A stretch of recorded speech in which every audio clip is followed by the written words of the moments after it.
Did you see what Nike just pulled? The biggest marketing disaster since Bud Light tanked their entire brand.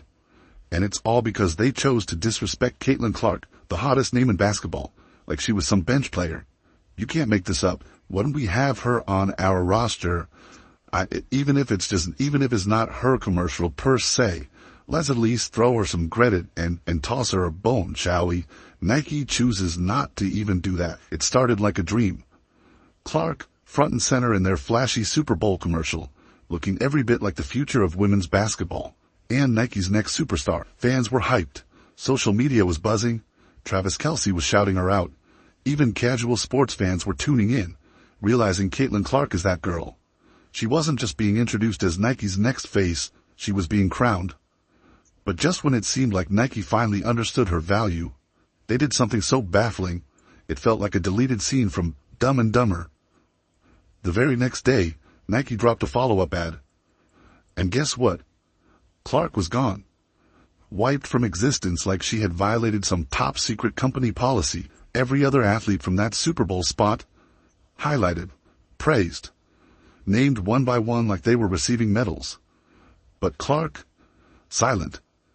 The face that had fans scrambling to buy jerseys just hours earlier was suddenly treated like a nobody. Looked like Nike is definitely in hot water over the Caitlin Clark commercial that appeared a day after the Super Bowl. Now we all know Caitlin Clark had that big-time commercial that aired during the Super Bowl. Even Travis Kelce reacted to the first one. Fans didn't just notice, they detonated.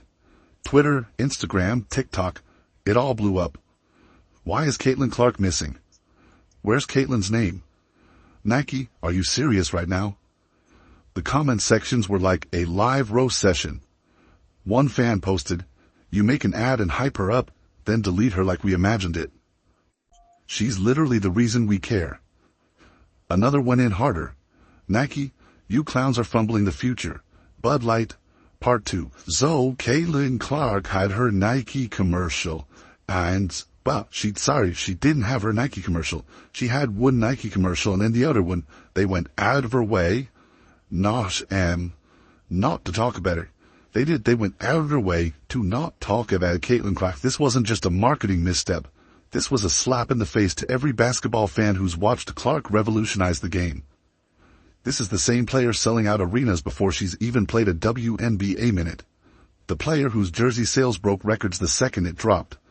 The one who has ESPN analysts casually mentioning MVP potential before she's taken a pro dribble.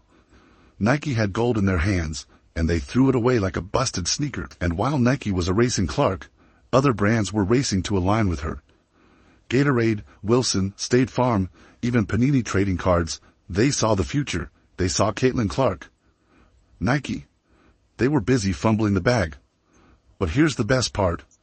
Wait until you hear how Nike tried to cover this up. It's so ridiculous you'd think Angel Reese was running their PR team. Spoiler alert, it made everything worse. It wasn't just die-hard fans calling out Nike's disaster. Industry experts were floored too. The people who literally build brands for a living were all saying the same thing. Caitlin Clark is the most marketable athlete in women's sports right now, and Nike just tossed her aside like she was nothing. Talk about fumbling the bag. These aren't random Twitter accounts. These are marketing professionals and sports analysts who know what it means to have a once-in-a-generation star. And they were all staring at Nike like, how do you mess this up? You've got gold in your hands, and instead of building a legacy, you drop it on the floor and step on it. One analyst even said Clark could be the Steph Curry of women's basketball in terms of commercial impact. Think about that. Curry changed the sneaker game for Under Armour. Nike had a chance to do the same with Clark, and they blew it. But here's the thing. Nike's initial mistake was bad, but what they did next turned it into a full-scale marketing disaster. Because instead of owning it like a billion-dollar company should, they panicked. Full meltdown mode. And their attempt to fix this, it made everything 10 times worse. They put a commercial out, and if you guys did not hear, they released a quote-unquote director's cut. And by the way, this is my favorite thing of all. Picture this.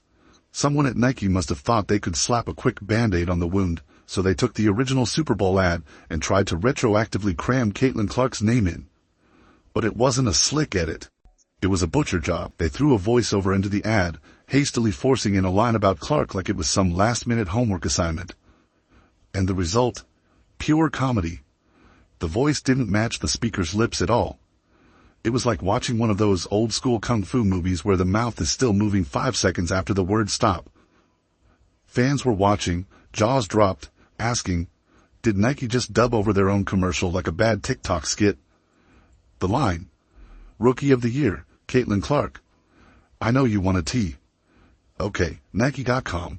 Was so awkward and forced, it felt like someone recorded it in their car on the way to work. Social media had a field day. The comments roasted Nike like never before. One fan asked, did they make her send in a voicemail for this? Another joked, y'all thought we wouldn't notice the bad dub? Nike's on the Bud Light path. Meanwhile, brands like Adidas and Under Armour were probably popping champagne, watching their biggest rival set itself on fire. Nike thought they were fixing the problem. Instead, they made sure this fumble became legendary. I mean, at the end of the day, everybody cheered because we had a little Caitlin Clark cameo on a commercial, so this should be enough. So this is what they ended up doing with Caitlin Clark. Now you might be thinking, okay, maybe it wasn't that bad, right? Oh, but it was. It was worse. Fans were jokingly calling it the director's cut. But let's be honest, it was more like the desperate cut. Nike looked like that kid in class who forgot their homework and tried to scribble something down 5 minutes before the bell. Except in this case, the homework was a multi-million-dollar ad campaign. And the teacher? The entire basketball world. But here's where it goes from embarrassing to downright unbelievable. This isn't just about a clumsy voiceover or a bad edit job.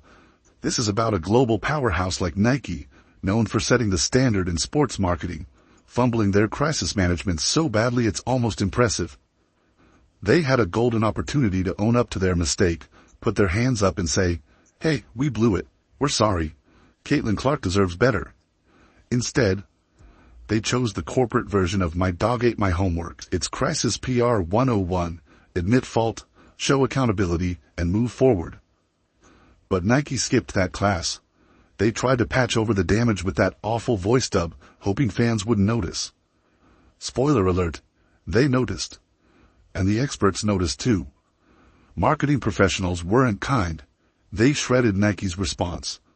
One PR consultant even called it one of the worst crisis responses I've seen from a major brand in years. These are the same people who praised Nike's iconic Just Do It campaigns, ads that inspired generations of athletes. And now, the same experts are telling Nike, just don't think about it. This is the company that gave us Michael Jordan's Air Jordans. The company that turned Serena Williams into a global icon. The company that built campaigns that made kids believe they could fly. And now, they're out here dubbing over their biggest rising star. Fans weren't just disappointed, they were furious. The backlash hit social media like a tidal wave. Twitter, Instagram, TikTok. Everywhere you scrolled you saw the same thing. Fans calling Nike out for disrespecting Caitlin Clark. One tweet went viral. Nike, you're a bunch of clowns. Why wasn't Caitlin's name said? That comment, just the tip of the iceberg. The frustration was real. This wasn't just about a commercial anymore. It felt personal.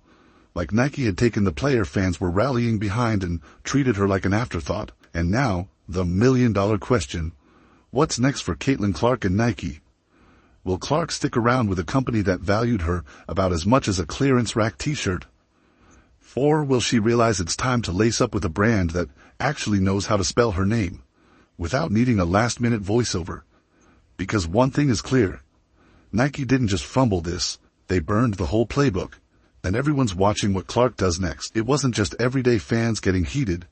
Content creators were all over this disaster like Angel Reese on a missed layup.